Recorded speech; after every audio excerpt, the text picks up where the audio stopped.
우리가 계속해서 엘리야의 이름이 거론되는 것을 보게 됩니다. 엘리야. 그래서 갈멜산에서의 엘리야의 이름을 듣게 되고 어마어마한 승리를 이끈, 그런데 사실 그게 어마어마한 승리다 이렇게 얘기를 하는데 정작 엘리야 자신에게는 그건 정말 죽을 맛이었습니다. 갈멜산에서 그 일이 있은 후에 왕비 이세벨에게 쫓겨다니면서 도망다녀야 한 것이 엘리야의 형편이었죠. 그래서 유다 땅으로 도망가서 한숨 짓고 하나님한테 나 지금 이제 할 만큼 했으니까 나를 좀 데려가 주세요라고 하소연할 만큼 힘든 그런 일이었습니다.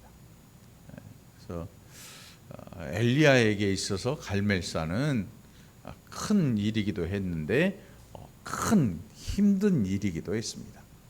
그 일 이후에 또 아합 왕이 계속해서 엘리야를 힘들게 하는, 이세벨이 계속해서 힘들게 하는 일도 생겼습니다. 자, 아합 왕이 열왕기 상의 마지막 부분에 보면 이 전쟁에 나가서 화를 맞고 출혈이 심한 상태로 죽임을 당하죠. 죽음을 맞게 됩니다. 그 아들 아하시아가 왕위를 물려받게 되고, 그리고 열왕기하 1장에 보면 아합이 죽은 후에 모압이 이스라엘을 배반하였다. 그리고 아합의 아들 아하시아가 왕이 되었는데 난간에서 떨어져서 다치게 돼요. 병상에 누워 있는 그런 때가 있습니다. 근데 그 당시에 어떤 일을 했냐면 아하시아가 에그론의 신 바알세붑에게 이 병이 낫겠나 물어보라. 그러니까 뭐 이거저거 살펴볼 것도 없이 이 북이스라엘이라고 하는 이 나라의 영적인 상태가 어떤지를 금방 알 수 있지요. 왕이 우상한테 자기 신하를 보내 가지고 내 이 병이 어떨지 한번 물어봐라. 응? 여러분, 우리나라가 말이지요, 기독교로 말미암아 이렇게 살만한 나라가 됐어요. 하나님께서 은혜 주신 그 일도 있겠지만 그건 눈으로 잘 보이지 않습니다. 잘 안 보여요. 그런데 특이하게도 이 나라에 복음이 들어올 때 말이지요, 성경이 함께 따라 들어옵니다. 그것도 여러분들 영어 성경 펴면 읽을 수 있어요? 뭐 읽기는 읽는데 뭔 소리인지 몰라요. 영어 성경. 또 히브리 헬라어 성경이 따라 들어왔으면 못 읽어. 그래서 아는 사람만 아는 성경이 되고 말 거예요. 그런데 정말 희한하게도 말이지요, 선교사님들이 이 땅에 예수 그리스도의 복음을 들고 들어올 당시에 우리나라 밖에서 성경 번역을 합니다. 그럼 영어 성경을 보고 번역을 하면 이게 뜻이 많이 변해요. 우리나라 성경이 정말 귀하고 귀한 이유가 뭐냐면 성경, 히브리 헬라어 성경을 통해서 번역을 했어요. 그러니까 원문에 최대한 가깝게 번역이 된 거예요. 성경 번역이 기가 막히게 된 거예요, 여러분. 이런 성경이 복음과 함께 저 밖에서 들어왔던 거예요. 그리고 이 나라가 시작부터, 복음이 전해지는 그 시작부터 얼마나 엄청난 복을 받게 되었는가, 여러분 늘 기억하게 되기를 바랍니다. 우리에게 이 성경이 없었으면요, 지금 예배하는 이 일도 없어요. 성경이 없으면 어떤 일이 일어나냐면 성경이 제대로 보급되지 않고 성경이 제대로 읽혀지지 않고 성경이 제대로 연구되지 않으면 어떤 일이 일어나냐면 기독교가 혼합 종교가 돼요. 혼합 종교. 그래서 브라질이나 필리핀 뭐 이런 곳에 가면 이게 예수 이름은 있는데 희한한 종교예요. 희한한 종교. 기독교라고 하는데 도대체 이게 기독교 맞나? 온갖 형상을 다 만들어 가지고 막 춤추고 자기 몸 찔러서 피내고 하는데 기독교라 그래, 예수라 그래. 혼합 종교가 되어버리는 거죠. 혼합 종교. 그래서 우리나라에도 혼합 종교가 없는 게 아니에요. 혼합 종교가 있어요. 기독교 안에 많은 우리나라에 존재하던 우상 종교들의 습성이 많이 흡수되기도 했어요. 그럼에도 불구하고 기독교가 건강하게 자라나고 있는 이유는 뭐냐 하면 성경이 우리에게 있기 때문에, 원본에 가깝게 번역된 성경이 우리 손에 들려 있고 어느 누구라도 그 성경을 보고 읽고 깨닫고 하나님의 말씀이 진짜인지 가짜인지를 분별할 수 있도록 해주는 기준이 되는, 이 표준이 되는 성경이 우리에게 존재하기 때문에 그래요. 여러분, 예배 드리고 은혜 받기 원하십니까? 그렇다면 여러분, 성경을 많이 읽으시기 바랍니다. 성경을 잘 읽으시기 바랍니다. 성경 안 읽고는 은혜가 없어요. 예배 드리고 은혜 받았네, 그리고 평생 성경을 안 열어보면 아무 의미가 없어요. 그럼 늘 성경 읽을 준비하고 성경을 읽는 여러분 되기를 간절히 바랍니다. 이 시대에 이스라엘의 영적 상태 심각하지요. 심각해요.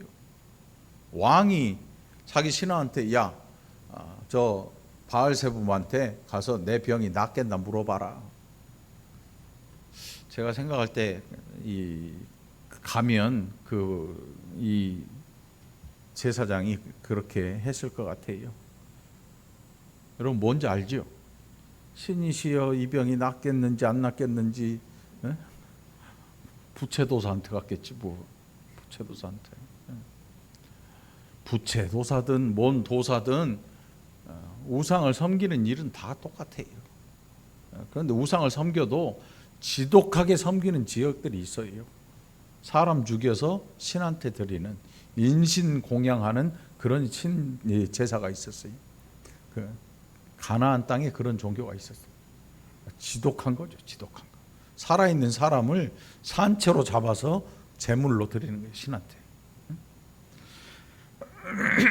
자, 그 일이 있을 때 엘리야가 거기에 가고 있는 그 신하를 불러서 말해요. 야, 우리한테 신이 없어서 거기 가느냐? 이렇게 말하고 아하시야 왕한테 얘기를 하죠. 당신 반드시 죽을 겁니다. 그 침상에서 내려오지 못하고 죽게 될 겁니다. 그리고 실제로 죽어요. 실제로. 이스라엘의 그 왕이 바뀌는, 왕조가 달라지는 걸 보면 이 쿠데타도 일어나고 또 뭐 자식이 아들이 없어가지고 다른 왕이 또 세워지기도 하고, 이 아하시야에게 아들이 없어서 다른 핏줄에서 여호람이라는 왕이 세워져요. 그러니까 이 왕조를 보면 정말 사람의 냄새가 펄펄 나는 왕조예요. 힘이 있으면 잡아 죽이고 힘이 없으면 그 자리를 뺏기고 쿠데타를 통해서 뺏기기도 하고 또 죽기도 하고 뭐 별일을 다 해요. 그러니까 북왕국 이스라엘은 정통성이 없어요. 그러니까 남왕국 유다는 하나님께서 다윗과의 언약으로 말미암아 다윗의 후손에서 계속 왕들이 나와요. 그래서 그 정통성이 흔들리지 않고 나중에 메시아가 다윗의 후손으로 후손 가운데 메시아가 등장하게 되죠. 예수님께서 오시는 일이 있게 되죠. 자, 그런 시대에 엘리야가 활동을 했습니다. 그런 시대에 엘리야가 활동을 했어요. 우리나라에도 정말 우상이 판치던 그런 시대에 복음이 들어왔어요. 이 시대는 어떤지 모르지요. 심각할 겁니다. 심각해요. 뭐 대놓고 우상 섬기는 일이 축제가 돼요. 축제가. 여러분들 충남이나 이런 데 가면 그 포구 같은 데 가면 풍어제 축제처럼 행해져요. 축제처럼. 언젠가 보니까 저 고속도로 끝자락에 거기도 그러더라고. 그 축제처럼 해요. 축제처럼. 근데 그게 뭐냐면 우상 섬기는 일이에요. 복음이 들어와서 이 나라를 그렇게 하나님께서 은혜를 주셔서 잘 살게 해놓았는데 잘 살게 된 그 백성들이 뭐 하냐면 축제를 하는데 우상을 섬겨요. 귀신 축제, 귀신 축제. 전국에 지금 뭐 널브러져 있어요. 우리나라는 유행을 잘 타. 지자체들마다 유행을 잘 타가지고 어디서 출렁다리 놓고 돈 번다네 그러면요, 거리 뛰어 있는 데는 다 출렁다리 놔버려요. 그 나라가 출렁출렁하죠. 간데 출렁다리 없는 동네가 없어요. 좀 명산이라는 데는 다 출렁다리가 있어요. 또 어서 짚라인 하네 그러면 다 짚라인 깔아버려요. 어서 해상 케이블카 해서 돈 번다네 그러면 다 해상 케이블카 깔아버려요. 나중에 연결하면 한 바퀴 돌지도 몰라요. 서해안에서 남해안, 동해안으로 이 케이블카가 연결될지도 몰라. 하도 많이 깔아놔가지고. 진짜로 유행. 어느 지자체에서 야 이거 민속 종교, 토속 종교를 활성화해가지고 축제처럼 하니까 되게 좋아 보이더라. 그래가지고 우상 섬기는 일, 귀신 축제를 전국에서 행해요. 무슨 풍어제, 뭔제 하다못해 어느 절에서는 예수제도 하러라. 절에서 예수제를 해요. 예수의 뜻을 기리네 어쩌네 저쩌네 하는데 기가 막힐 일이지요. 전국이 다 그래요. 들썩들썩해요. 앞으로는 더하면 더 있지 덜하지는 않을 것 같아요.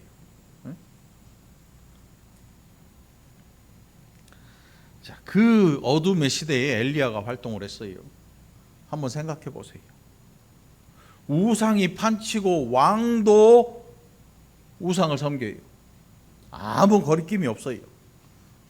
그 아버지도 그랬고 그 아버지도 그랬고 그 위에 왕도 그랬고 시작하는 이 북왕국 이스라엘이 처음 시작할 때 왕국이 분열되면서 처음 한 왕이 느밧의 아들 여로보암인데 여로보암이 시작한 게 뭐냐면 우상을 2개 만들어 가지고 이스라엘에 2군데 놔두고 한 일이 뭐냐면 사람들로 하여금 예루살렘 성전에 가지 못하도록 막은 거야. 예루살렘에 가서 제사하지 못하도록 여기에 너희의 하나님이 여기도 있다 해가지고 아무나 제사장 삼아요. 레위 자손이 아닌 아무나 자원하는 면허 운전면허 따는 것처럼 말이지요. 저요 제사장 할 사람 저요 하면 이리 나와봐 면접 볼게.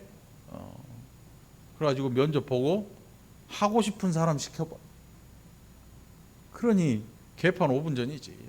그게 제사장이 제대로 된 제사장일 수가 없는 거지. 지가 하고 싶어서 하는 거니까. 하기 싫으면 또 관둘 수도 있겠지. 여로보암의 출발이 우상으로 출발했어요. 또 그전에는 어땠어요? 솔로몬이 이 나라를 우상 백화점으로 만들어 버렸어요. 우리가 그렇게 좋아하는 솔로몬 있잖아요. 이 솔로몬이 자기의 후궁들과 첩들과 이런 여인들이 가지고 온 우상들을 전부 하나씩 산당을 만들어 세워주십니다. 전국에 산당이 널렸죠. 산당이라고 하는 게 우리나라랑 거의 흡사해요. 산 위에 있어요. 높은 데 있어요. 요즘도 시골에 있는 오래된 집에 가면요, 이렇게 대들보나 벽에 실험 같은데 뭐 묶어가지고 이렇게 걸어놓고 또 항아리 뚜껑 덮어놓은 거 그런 거 있어요, 여러분. 네? 주방에 가면 아궁이 불 때는데도 뭐가 있어요? 그 아궁이의 불신 이름이 뭔지 아세요? 주방신, 조왕신. 네? 불 때고 밥하고 삼신 할매도 있고 거기에 종자를 보관하는 항아리가 있어요. 거기에도 신이 깃들어 있어요. 이렇게 정말 신들이 다신교인 이 나라에 복음이 들어올 때 얼마나 많은 어려움이 있었겠어요. 그런데 그보다 더 어려운 시절이 언제냐? 엘리야가 활동하는 시대예요. 왕들이 그걸 믿어요. 왕이 믿는데 그 밑에는 뭐 두말할 것도 없지요. 안 믿으면 죽는 거지. 왕비의 한마디에 야 엘리야 잡아 죽여. 그러니까 군사들을 풀어가지고 엘리야 선지자를 죽이려고 쫓아다니니까 혼자 도망 다녀야 되는 엘리야로서는 이게 정말 미칠 일일 거예요. 무서워서 어디 숨지도 못해요. 그 유다 땅으로 도망간 이유가 거기 있단 말이죠. 사람 만나는 것 자체도 무서워. 세상에 제일 무서운 게 누구라고요? 사람이 사람. 엘리야 봤어요. 여기 있어요. 또 도망가야 돼. 사람이 무서워서 만날 수도 없는 거예요. 죽어라고 도망가서 유다 땅에 이르러서 하나님 나 좀 죽여주세요. 그런 시대에. 그러니까 이 선지자가 얼마나 마음이 힘들고 어려웠을지. 능력은 굉장히 많았지만 그럼에도 불구하고 그에게 돌아오는 것은 찬사와 환호와 이런 게 아니었습니다. 이세벨의 칼날 군사를 풀어서 내가 너 잡아 죽이지 않으면 내 신들이 나한테 그 벌을 줄 것이다 라고 할 정도니까 이를 바득바득 갈고 엘리야 잡아 죽이려고 쫓아다니는 거죠. 그 어려움의 시대를 엘리야가 지내옵니다. 우리가 지난주에 살펴봤지요. 엘리야가 하나님 나 이제 못하겠어요. 그만두게 해주세요.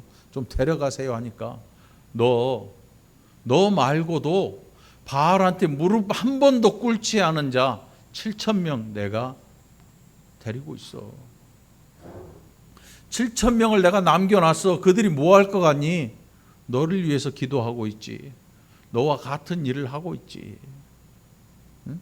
아무리 둘러봐도 없는 것 같은데 7,000명이 존재하고 있어. 하나님이 거짓말 하실 건 아니잖아요. 7,000명. 우리 눈에 안 보인다고 없는 게 아니야. 하나님의 능력이 우리 눈에 안 보인다 그래서 하나님이 능력이 없는 게 아닙니다. 우리가 기도할 때 하나님이 안 들어주신다고 해서 하나님이 안 계신 게 아닙니다. 알고 계시고 듣고 계시고 보고 계십니다. 그래서 엘리야가 다시 힘을 내고 더욱 감사한 게 뭐냐면 엘리야에게 신실한 사람을 보내주십니다. 그의 이름이 누구예요? 엘리사예요. 엘리사. 이 엘리사가 참 특이하게 하나님께서 보낸 사람이에요. 엘리야에게 너 가면 거기에 누가 있을 텐데 가면 그가 너를 섬길 거다. 그래가지고 엘리사가 가가지고 한 일이 뭐냐면 자기 옷 벗어가지고 이게 친 거예요. 자기 옷 벗어가지고. 그랬더니 엘리사가 대뜸 밭을 갈고 소 12결이를 가지고 밭을 갈고 있다가 한 결이 소를 잡아서 제사를 드리고 사람들에게 다 나눠주고 그 길로 엘리야를 쫓아옵니다. 여러분 이게 좀 그렇죠? 예수님께서 한 청년이 나왔어요. 예수님한테 나와서 제가 주님을 따르겠습니다. 그래? 그러면 너 있는 거 다 팔아서 나 따오라. 이렇게 얘기해요. 예수님께서. 그랬더니 그 청년이 말도 못하고 머리를 숙이고 가만히 있다가 떠나요. 그 뒤로는 기록이 없어요. 떠난 거죠. 또 어떤 제자에게는 너 나 따라와. 그랬더니 제가 아버지 장사하고 따라가면 안 될까요? 물어봐요. 그랬더니 예수님께서 대뜸 죽은 자들로 저희 죽은 자를 장사하게 하고 너는 나를 따라와라. 너는 나를 따라와라. 우리가 여기에 이 테스트를 많이 당하죠. 오늘 엘리사도 보니까 엘리야를 만나더니 제가 인사하고 오겠습니다. 돌아가서 자기가 가지고 있던 데리고 일하던 소를 잡아서 번제를 하고 그 나머지 다 마을 사람들한테 주고 와요. 아니 어떤 사람은 가서 다 자기 할 일 하고 오는데 어떤 사람은 너 그래도 가지 마 이렇게 얘기를 하고. 여러분 어떤 게 맞아요? 교회 제가 이 남전도에 다 모이세요 그랬더니 어떤 남전도 회원은 저 회사에 일이 있어서요 오늘 못 갑니다. 오늘 약속이 있습니다. 주일날 열심히 다 교회 오세요. 그랬더니 저 오늘 주일에 꼭 중요한 일이 있어요. 이거 굉장히 중요한 문제예요, 여러분. 우리가 어떻게 주일을 지내고 어떻게 예수 그리스도 안에서 우리 공동체가 모이는 이런 일들을 어떻게 은혜롭게 할 수 있는가, 이게 대단히 중요한 문제거든요. 엘리사 보니까 지가 하고 싶은 거 하고 와요. 잠깐만 기다리세요. 제가 여기 가서 인사하고 그리고 올게요. 여러분, 인사하는 게 중요합니까? 엘리야 따라가는 게 중요합니까? 네? 따라가는 게 중요하긴 하죠. 근데 왜 인사하러 갔을까요? 인사하는 게 안 중요하면 갈 필요가 없지요. 제가 다시 한번 물어볼게요. 인사하는 게 중요해요? 따라가는 게 중요해요? 네? 누가 따라 인사 뭐 그러는데 대답은 못 하겠고, 따라갔다가 인사를 할 수도 있는 거고. 네? 이게 목적이 다른 거예요. 간단히 표현하면 목적이 다른 거예요. 이 하고자 하는 목적이 다른 거예요. 부자 청년은 근심하고 예수님을 떠나갑니다. 너 있는 거 다 팔아서 나눠주고 너 나 따라와. 그리고 따라와. 부자 청년에게 근심이 갑자기 확 생깁니다. 왜냐하면 부자 청년은 물질을 팔아서 사람들에게 나눠줄 생각이 1도 없어요. 요즘 이런 게 유행이더만. 1도 없다. 티끌만큼도 없어요. 그런 생각이. 왜냐하면 그 부자 청년에게 이 물질은 그 인생 전부였거든요. 그러니 이걸 팔아버리면, 이걸 팔아서 남한테 다 줘버리면 그 인생의 즐거움이나 목적이 아무것도 없는 거예요. 예수님을 따라가는 것조차도 아무것도 아닌 거지. 물질 없이. 근심하고 돌아갔어요. 또 어떤 사람들은 왕이 오라는데 안 오고 뭐 했냐면 시집 가고 장가 가고 밥 갈러 가고 뭐 이런 일을 했다 그래요.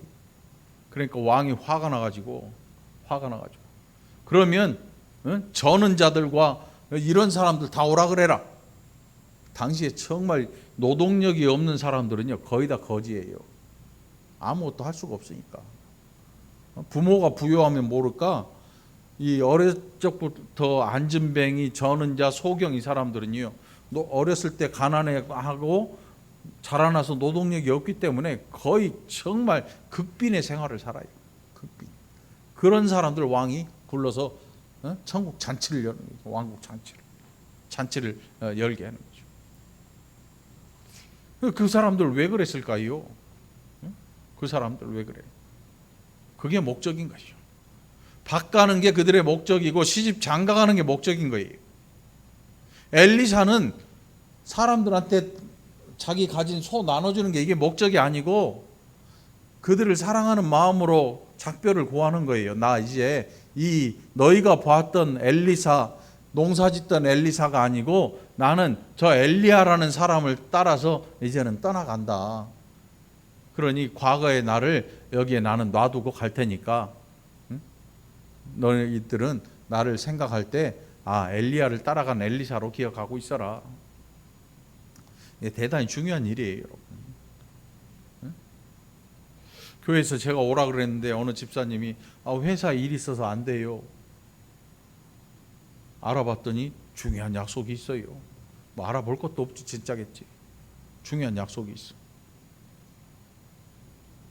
만일 그 약속을 안 가면 그분한테는 해가 없는데 상대방한테 큰 해가 있어요.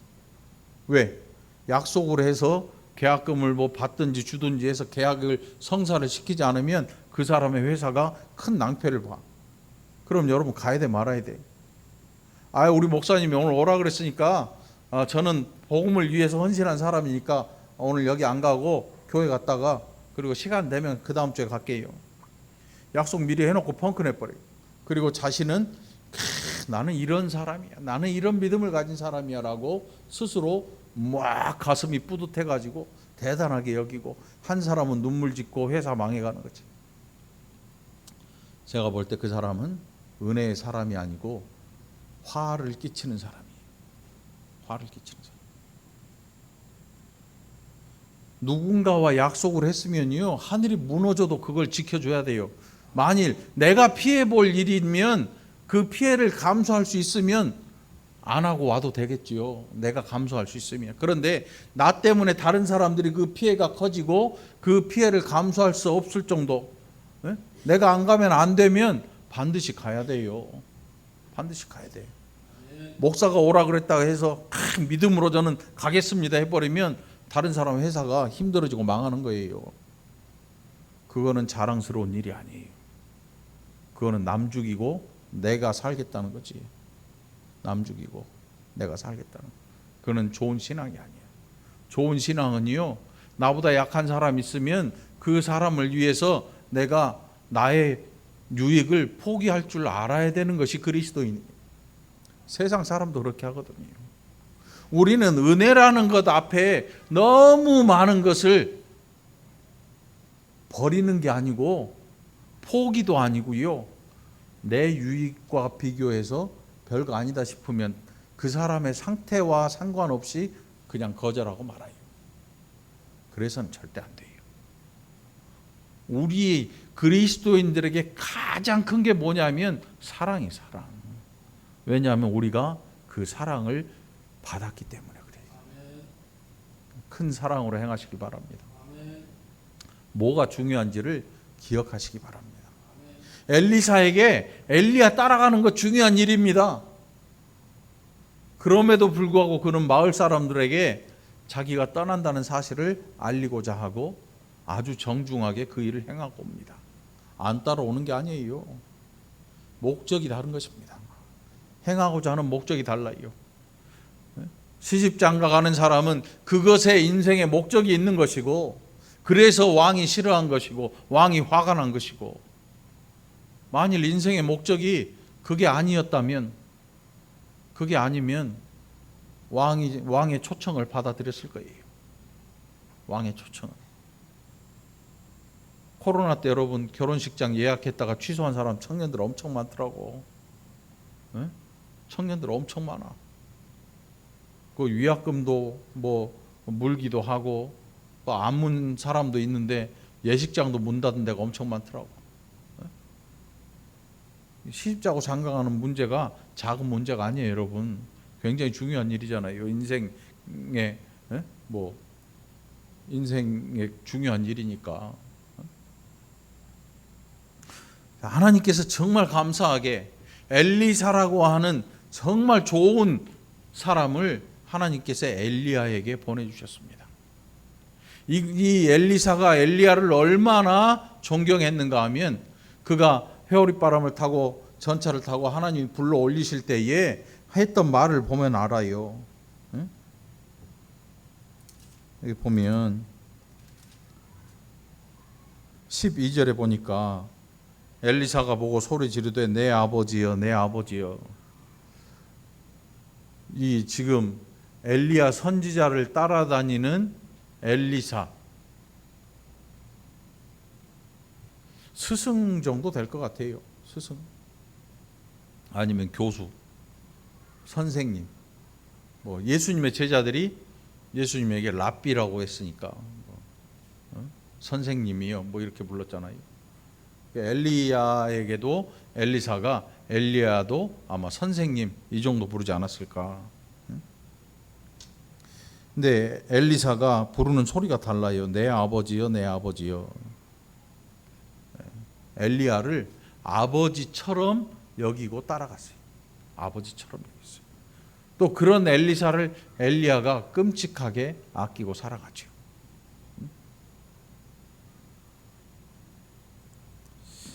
이 정도 관계가 있어야 하나님의 일에 쓰임을 받을 것 같아요. 우리의 관계가 이 정도는 돼야 돼요. 이 정도는 돼야지. 아니 저를 향해서 아버지 아버지 하라는 게 아니에요.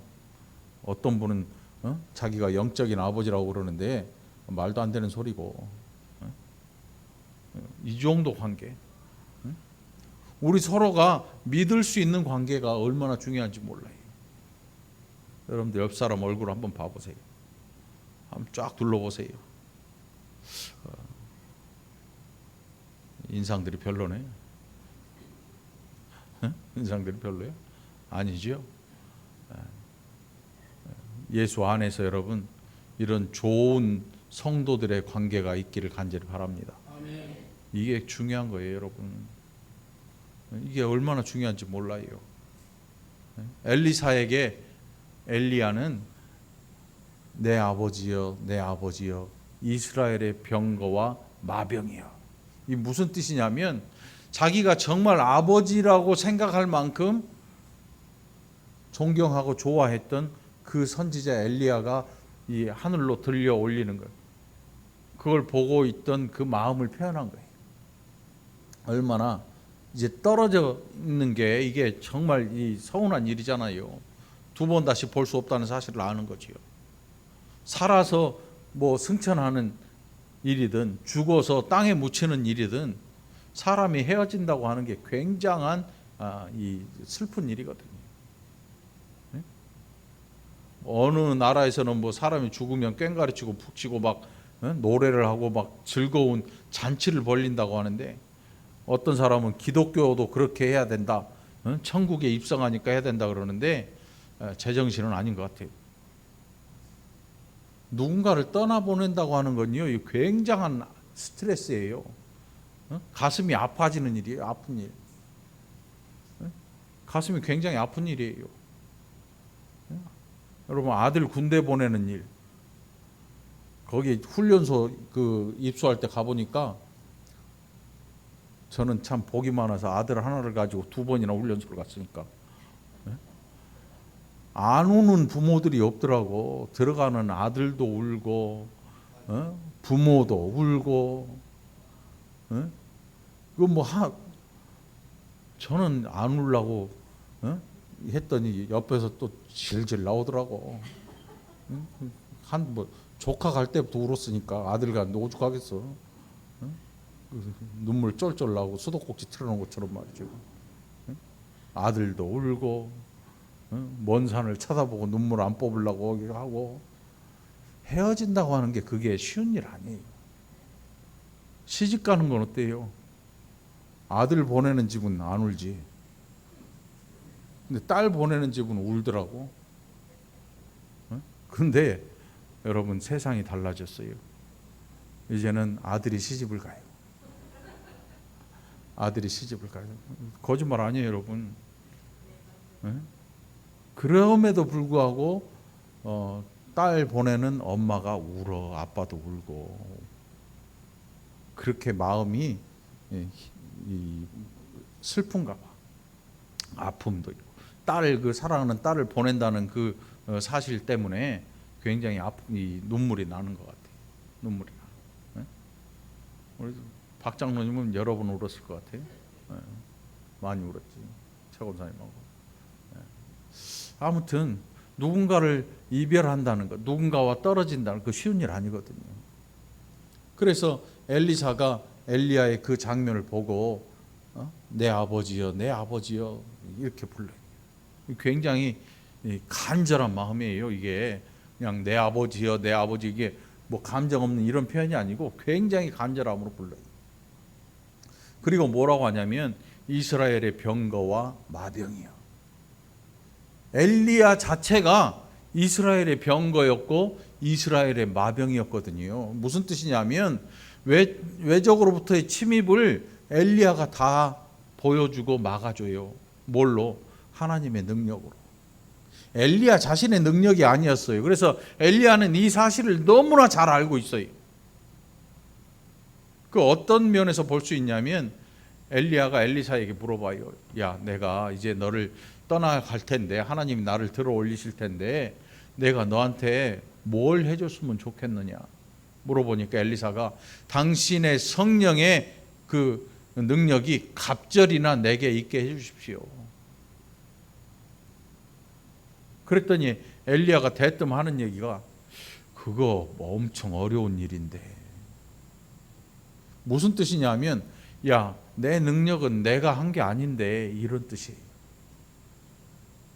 여러분 뭔가 여러분이 능력이 있고 뭔가 여러분이 하는 일이 크게 힘있게 잘 되는 이런 모든 것들에서 여러분 하나님께 감사하시기 바라요. 엘리야가 그래요. 이거 정말 어려운 일인데, 이거 내가 한 거 아닌데, 내가 너에게 줄 수 있는 게 아닌데, 성령의 능력이 갑절이나 너한테 있게 하려면 그거는 하나님이 너한테 주셔야 되는 건데 나는 아닌데. 우리는 마치 내가 가진 능력이 내 것처럼 여기고 내 것으로 완전히 소유물을 삼아서 내 마음대로 하려는 일, 그런 생각들을 많이 합니다. 그런 생각들을 엄청 해요. 그런데 자세히 생각해 보면, 묵묵히 머리 숙여 묵상해 보면 그게 내 것이라는 게 아니에요. 그게 내 거 아니에요.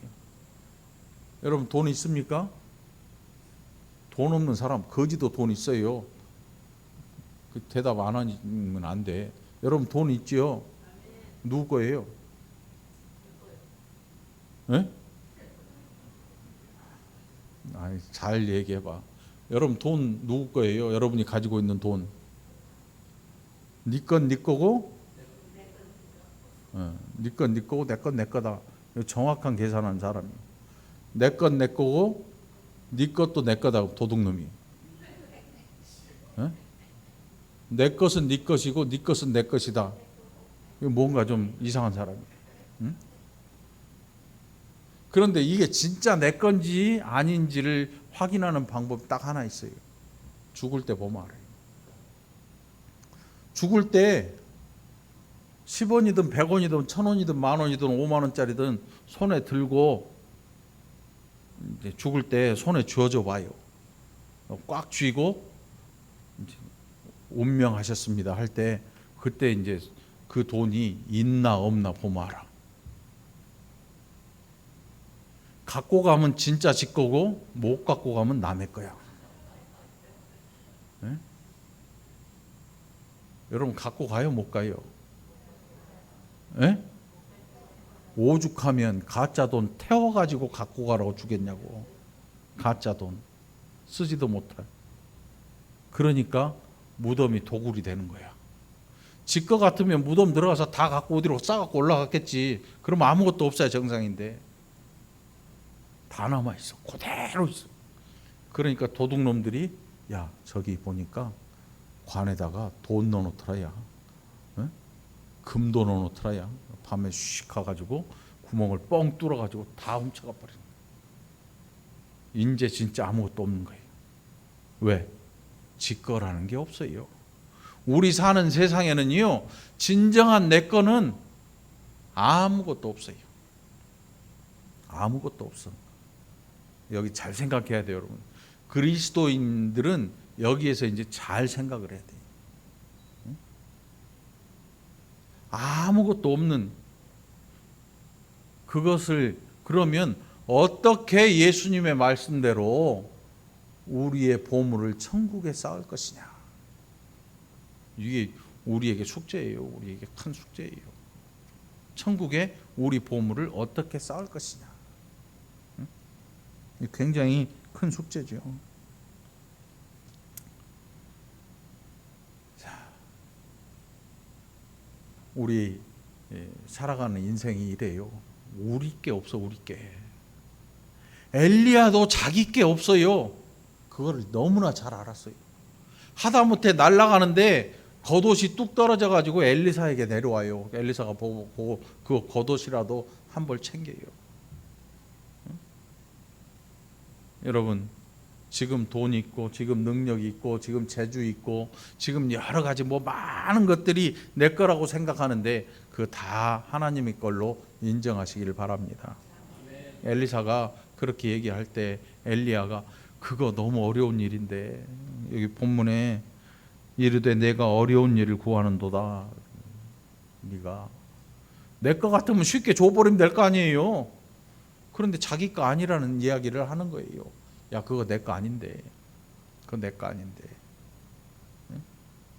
그러면서 네가 하나님이 나를 데리고 올라가시는 그걸 보면 너한테 그 일이 일어날 거다. 왜냐하면 하나님이 너의 이야기를 들으시고 그분이 너에게 그걸 주실 거야. 이렇게 얘기하는 거죠. 여러분 뭔가 필요하십니까? 필요한 게 많잖아요. 생활하는데도 필요한 게 많고요. 뭐 교회 신앙생활 하는데도 필요한 게 많을 거예요. 그건 누구한테 구합니까? 구하는 목적이 다르면 안 돼요. 안 주셔요. 하나님, 저 원수를 좀 갚아야겠습니다.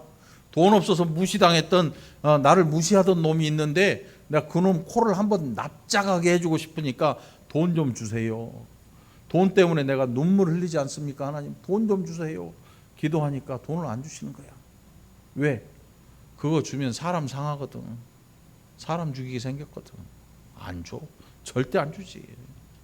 하나님이 돈이 없어 안 주는 게 아니고 능력이 없어 안 주시는 게 아니고 줄 필요가 없으니까 안 주시는 거지.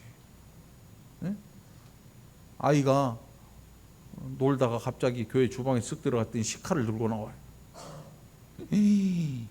여러분 어떨 것 같아요? 얼른 그 손에서 뺏어야죠. 얼른 그 손에서 뺏어야지. 잘 나갔는데 갑자기 홀랑 엎어졌어요. 잘 나갔는데 갑자기 쫄딱 망했어요. 아, 하나님께서 내게 필요 없는 걸 가져가셨구나 생각하면 돼. 어떤 사람들은 하나님을 원망하더라고. 내가 새벽기도 안 했다고 하나님이 그거 걷어가셨네, 뺏어가셨네, 나를 치시네, 때리시네, 밟으시네, 별소를 다 해야 되는데 하나님이 그렇게 옹졸한 분이 아니에요. 네? 문제는 누구한테 있냐면 우리 자신에게 있는 거예요. 왜? 누구 건지를 모르고 설치니까. 건강도 나의 것이 아닙니다. 건강 나의 것이 아니에요. 네? 여러분 막 근력 운동하고 막 바다를 걷고 하루에 2시간 3시간 운동하고 막 몸에 좋은 것만 먹고 그러면 오래 살 것 같죠? 살 만큼 사는 거예요, 사람마다. 물론 삶의 질은 좀 다르겠지요. 그런데 그렇다고 해서 영원히 살 사람도 없어요. 영원히 살지도 못하고요. 좋은 것만 먹는다고 몸이 안 아프지도 않아요. 좋은 것만 먹어서 몸이 안 아프지도 않아요. 뭐 그렇다고 해서 마음대로 하라는 게 아니에요. 적당히 하자는 거지요. 적당히. 왜? 내 거 아니니까 열심히 잘 관리하고 그래서 열심히 누군가를 위해 사용해라 이거예요. 너 혼자만 위해서 쓰라고 주신 건 이 땅에 아무것도 없어요. 우리의 시간도 마찬가지고요. 우리의 물질, 건강, 우리 주변에 많은 사람들 나를 위해 존재하는 게 아니고 내가 그들을 위해 존재하는 거예요.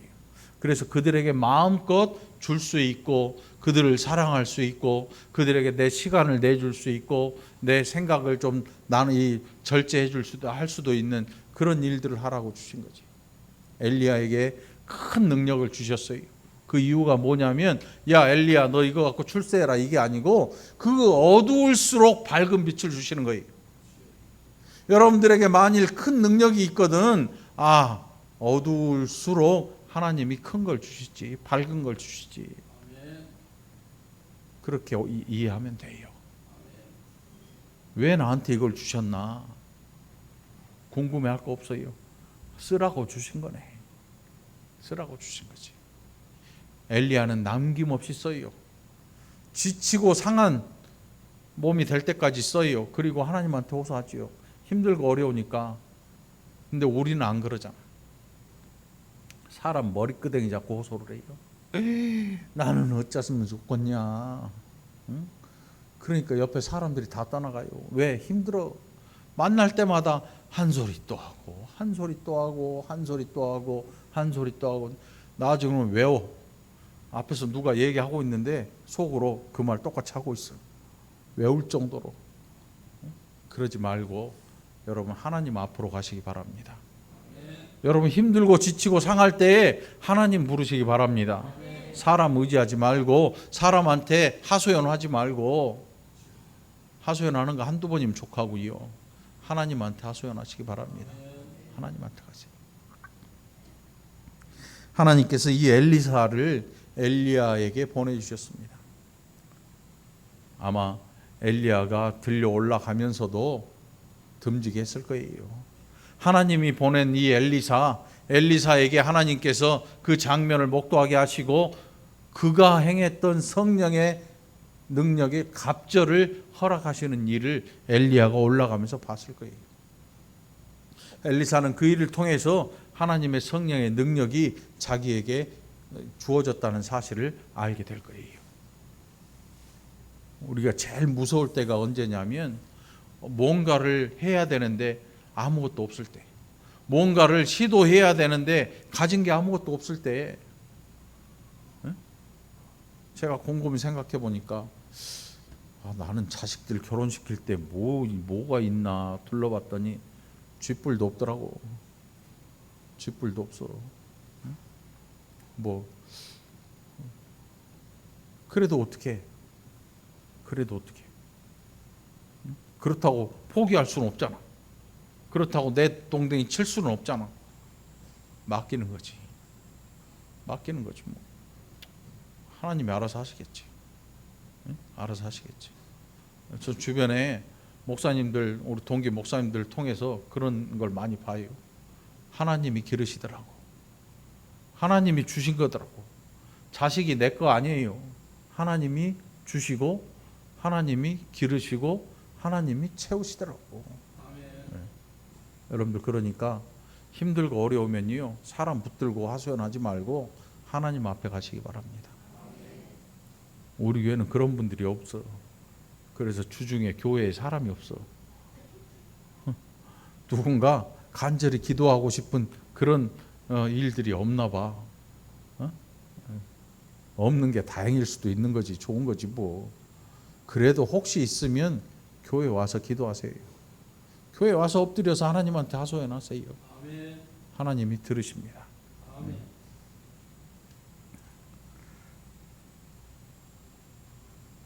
엘리사가 엘리야의 옷을 들고 와서 자기의 극한 슬픔을 어떻게 나타내냐면 자기 옷을 둘로 갈라 찢어요. 그리고 나서 엘리야의 하나님 어디 계십니까? 라고 소리 지르면서 엘리야가 놔두고 간 그 겉옷으로 요단강 물을 또 치니까 그 물이 막 흩어져 갈라집니다. 요단강이 언제 갈라졌냐면 이 민족들이 가나안 땅에 들어올 때 요단강이 제사장들이 언약궤를 메고 법궤를 메고 첫 발을 내디딜 때 말이지요. 이 요단강이 그때는 막 넘치는 시기였는데 쫙 갈라졌어요. 마른 땅 걷는 것처럼. 그래서 그 언약궤를 맨 제사장들이 요단강 한 가운데 서 있고 나머지 백성들이 다 건너가요. 그리고 맨 뒤에 언약궤가 싹 들어가고 다 올라갔을 때 그 강이 다시 닫혀요. 그렇게 요단강이 갈라졌는데 이 엘리야와 엘리사 시대에 또 갈라졌어요. 이제는 우상 숭배가 이 팽창해서 더 이상 이 나라가 지탱될 수 없을 정도로 우상이 심화된 그런 시대에 근데 이 엘리야의 하나님이요 어디 계십니까? 라고 하면서 옷으로 그 물을 치니까 물이 이리저리 막 갈라져서 길이 생기는 거야. 길이 생겨. 하나님으로 말미암아 막혔던 길이 열리기 시작하는 겁니다. 다시금 요단강이 갈라지는 장면을 보게 되는 거죠.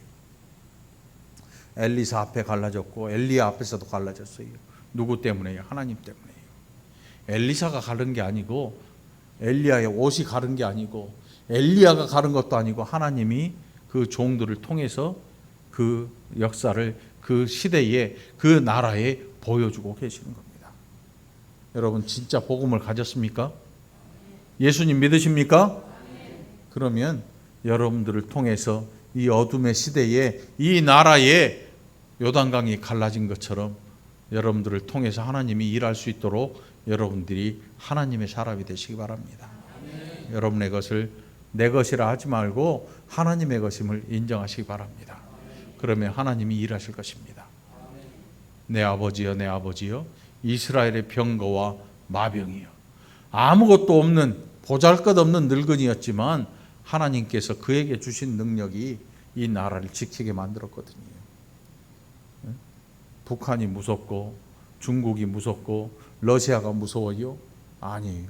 그것들이 무서운 게 아니고 우리는 하나님을 경외해야 돼요. 하나님을 경외해야 돼요. 하나님이 그 나라들의 두려움을 주실 겁니다. 이 나라를 들어오지 못하도록. 무기로 못 막아요. 우리보다 센 게 틀림없잖아요.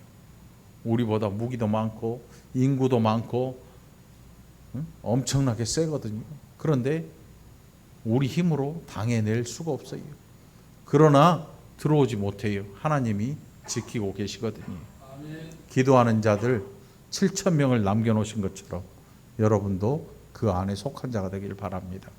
두려워하지 말고 하나님 앞에서 살아가는 저아름 되길 간절히 축원합니다. 기도합시다. 하나님 아버지 감사합니다. 얼마나 우리가 어리석은지, 얼마나 또 고집스러운지, 얼마나 교만한지 이런 우리 하나님 아시지요. 그러나 이 시간에 겸손하게 모두 다 내려놓고 하나님 우리에게 주신 능력과 우리에게 주신 물질과 건강 이 모든 것 하나님의 것임을 인정하고 하나님 이를 위해서 사용할 수 있도록 인도해 주옵소서. 우리를 부르신 하나님의 그 부르심에 겸손히 응답하고 그 일에 쓰임 받기를 위하여서 헌신하는 자들 한 사람 한 사람 이 나라를 위해서 기도하는 자들이 늘어나게 인도해 주옵소서. 감사드리옵고 예수님 이름으로 간절히 기도합나이다. 아멘.